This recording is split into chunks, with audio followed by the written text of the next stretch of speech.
Hey, so you might have seen John Green kind of everywhere on social media promoting his new book, Everything is Tuberculosis. And you might be asking yourself, should I read this book? The short answer is yes. Yes, you should. But what if I don't really like nonfiction or I'm really intimidated by it? Should I still read it? The answer is still yes. John Green writes in a really accessible and personable way. This isn't just dusty facts about the history of tuberculosis, but rather a story of John Green discovering that this illness still kills 1 million people a year, and centered on a story of a young boy he meets who has had tuberculosis for the majority of his life and how it affects him. Should I read this if I want an in-depth look at tuberculosis? No. This is quite a slim book, not quite 200 pages.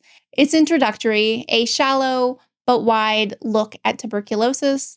However, if you're keen to learn more, John Green does add 3 pages worth of resources of other books that could give you further information. What if I just want to listen to John Green geek out about trivia of tuberculosis and how it shaped our culture and our society? Similar to a mental floss video? Does anybody remember those? Then the audiobook is definitely the way to go. He narrates it himself, and in his voice, you can hear his passion for the subject. Dare I say his enthusiasm was infectious?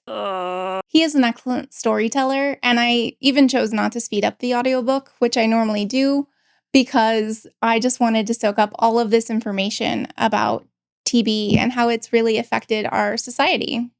Why should I care about tuberculosis? Because it's killing over 1 million people a year, and we have the resources to stamp it out if only we would share. The medication can be expensive, and any interruptions to the treatment can cause treatment-resistant tuberculosis.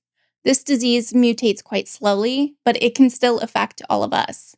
We need to keep developing treatments, and we need to support countries who want to stamp out this disease but need additional resources.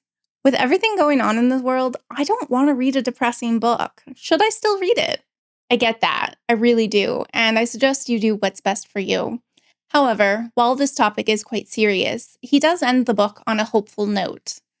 There are ways to help, and educating others is the first step. There are a lot of thought-provoking ideas in this book. John talks about the stigma of illness and how it's linked to morality.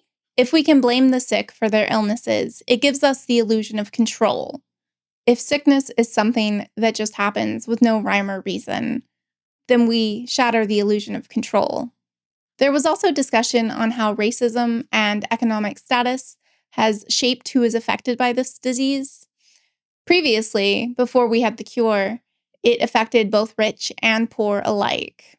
However, it now disproportionately affects marginalized people due to overcrowding and lack of access for meds. He also discusses how consumptive bodies were considered ideal, with redness in the cheeks, the eyes looking larger, and having a thin, waif-like body. All of these things were desirable, and yet they were sick.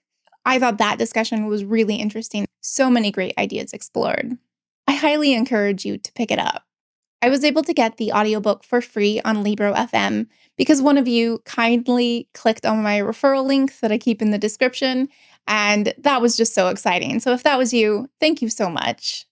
My referral link is in my description of all my videos, and if you're thinking about signing up for Libro FM, I highly encourage it. So, are you interested in reading Everything is Tuberculosis? Have you already read it? Let's chat about it down in the comments below. Thank you so much for joining me. Happy reading!